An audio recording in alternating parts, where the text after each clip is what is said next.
Boom, and we're recording. Hold on. Yo, what's up, guys? Hello. I got Master Shaman Imago here, and I'm gonna ask you questions. Yeah, sounds good today. So, we ended up connecting a little bit more tight. I actually did a core shamanism seminar just earlier this week, but Imago here has like your shaman tradition is connected to the Native Americans. Native American. Yeah. Some connection to Africa because I spent a lot of time learning about their music and their traditions. So many years, like 28 years. 28 studying years. African music. So your core would be Native American, but then you studied African Native Americans, 33 years. Okay. Yeah. So beginning is Native American. This is my shaman teacher, guys. And, We made it official. and Tibetan Buddhism at around the same time. Okay. And then a few years later, I got into African drumming. Sweet. Which is about codes, which is about the way sound works with your mind, mostly. But I did not study now African shamanism, but I experienced some of that and interacted with some shaman. But also at the same time, the music is always being used, but the shamanic stuff in Africa was not so much using the music when you went to the shaman and you went to his house. But there was healing ceremonies that we did as musicians that were shamanic. Mm-hmm. And they worked on rhythm alone. You possess the person. Okay. And the people would come out of the hospital. Mm-hmm. They would get a bus, drive these people that no one could really help or heal out of the psych wards and all kinds of people. And they got off that bus and they went into the music. All right. The government let them do this. Okay. And so pure healing with this. The sound and to watch what happened. For a Westerner, it might scare you because their eyes would change completely. Something would come in, and they would turn into almost like a rag dial and just start moving so quickly that usual normal human, they would go in from rubbing their face in the dirt to jumping up and shaking all the dirt off and start singing a song that they never knew. But the musicians knew it. So the musicians would follow what the spirit was possessing that person to sing. Nice. So and they would get healed by the release of their body, changing the patterns of the dance. So in that aspect, that's the African using music. And in the other style in the African, they're using divination. They're using cowries, and they're writing in Arabic. And depending on what the end of the page after they write the whole Arabic symbol, special symbol, at the end they'll know what to do for you. Because of the way they're writing, or they'll write on the egg in a certain way, and at the end of the writing of the different marks, they'll know what to do. And then you'll take like an egg and take out stuff with the egg and then throw the egg, or they will throw the cowries, and they will read the cowries, and then they will also write again on the book, and then they will take from those two and know what they need to do for you. Nice. So I was gonna say my draw. Oh, did you? No. What? I was gonna say my draw to shamanism really is healing, and my I'm labeled bipolar. I always thought that there was things in shamanism that would benefit me as being diagnosed in the West as bipolar. You got any thoughts on that? Because I'm gonna start talking more directly to people with bipolar on this channel moving forward and healing, and it's a complicated It is a complicated topic. I'm not the expert in, you know, being bipolar. Sure. I have helped people. I have helped them. In a way, that's a, my background is Western medicine. Oh, okay. And pharmacology. Right. Okay. And I think a lot of those labels are. Oh, making a video. Thank you, baby. Thank you. Nice. Oh wait. So those labels are difficult. I'll put it into the Native American terms. We're all, in a way, bipolar. That's what that's what I'm saying. No, really. We're all two-legged. We're all split down the middle. If you look at this side of my face, and then you look at this side of my face, I'm two different people. And we're trying to walk and become one person. And we're trying to be in ourselves. And the problem is we're outside of ourselves. So what techniques can you do to get yourself back into yourself, meaning one, this body, and then connected to source? Because most people are trying to skip the body, the actual vehicle that they need to get the source. They're trying to skip it instead of use it. So that's a big mistake in shamanism. So you're trying to, when you find that spot and you are connected to source, you're the perfect balance of yin and yang. If you're in a bipolar episode and you find yourself outside of yourself, then you know that you're giving your energy and your focus to the wrong direction. That you should return to yourself. Now, what people define is reality, as far as the shaman is concerned, is not reality.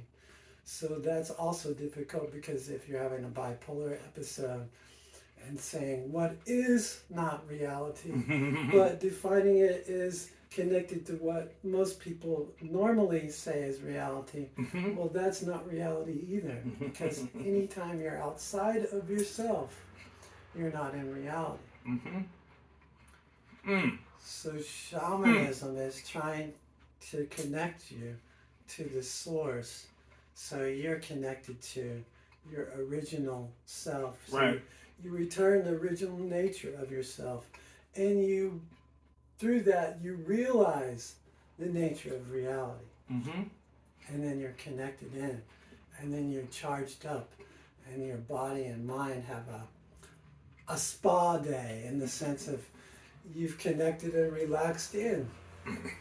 You know. On that note, we're not gonna stop the video yet, but could I include that song you just sang in this video? Can you include it when you? Is it okay if I put it at the end of the video? I think that's just for you. Oh, that's just special for me. Yeah. So to wrap things up, though, could you explain some of what happened when you sang that song, or explain? Yeah. Just we'll wrap it up there. Just don't gotta go deep into it. He sang a song for me to listen to and start to.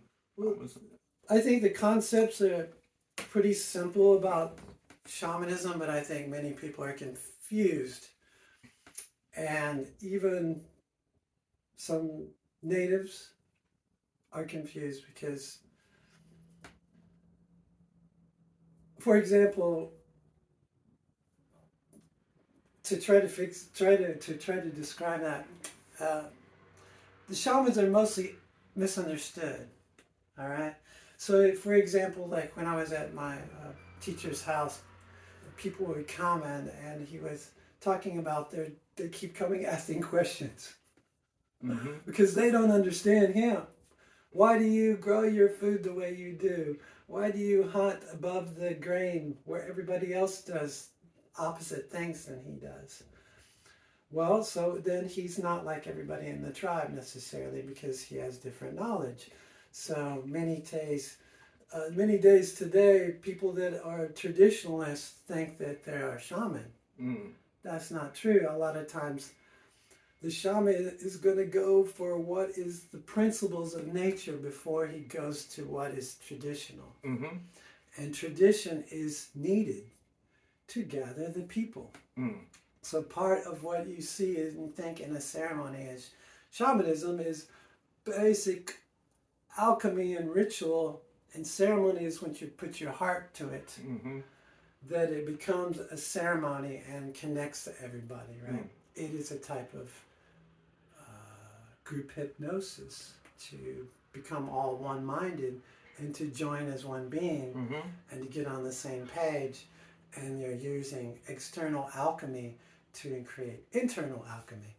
So today when we went into the spot, I was trying to show you the core of what I think is shamanism, and what I think a lot of people are trying to share that is quite dogmatic and talking about the ritual and the group. That's not really shamanism to me.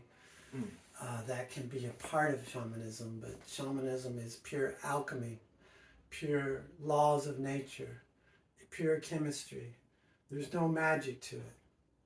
There we go. Straight laws of nature, science, how your body works, how nature works, how they work is together. Shaman is a healer. A sorcerer is the person that knows all this stuff, that decides, I'm going to take on healing. That means he takes responsibility. If you come to me and say, Imago, I need help, that means I take on responsibility of you, whether you live or die. That's a shaman. Got it. So if I'm doing a workshop or doing a ceremony or doing anything, I'm supposed to be taking responsibility for you if you live or die through that ceremony. Got it. Yeah. Not just to do a ceremony. That's a huge misunderstanding of what a shaman, to me, the shaman is the next level. It has a PhD or it has a medical degree in the sense that, okay, you're my patient. Yeah. I'm taking you as a patient. I'm going to try to help heal you. Yeah. This is the protocol. You know, it's that type of thing. So, otherwise, you're not. 10 seconds, 30 seconds. What do you got? We'll wrap it up. So today, I didn't oh, you didn't even. Yeah, that's right. That's right. We're still getting to the song. So we walked out into nature. Sorry. Yeah. We walked out into nature. We did. Right. To use nature. And I told you to listen to nature. I told you to listen to all the sounds that we had, like crickets and some maybe frogs and some birds and the wind and the leaves and all those things. And I told you to sing a song. And I showed you one example. I gave you a song to sing, and then I gave you one that was free flow. That my teacher told you to find your song in the moment. He's talking about energy. And all this is about energy.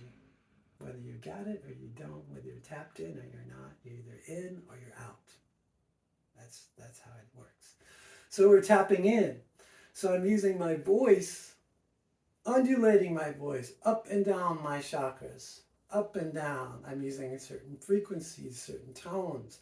I'm using certain intention. I'm using my heart, my mind, my body, my breath, all in one. So my story cannot be there. My egoic identity cannot be there because I subdue it through this art form of singing and chanting and using a connection.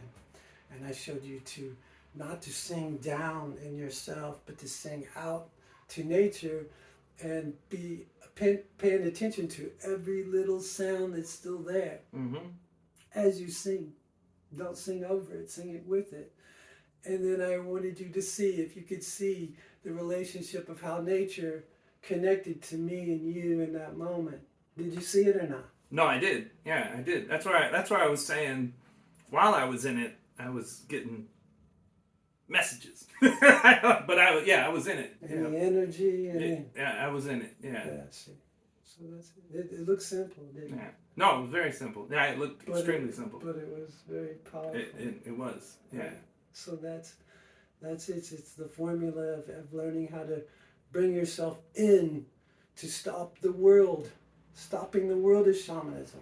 Stop the world totally, reverse everything, totally fold in on yourself, and to open up the self within and to connect to all things and link into all things. Boom. That's it. We'll end it there. So that's the video. Casey introducing his shaman teacher. It's official now, right? Yeah. We made it official today. I found a shamanism teacher.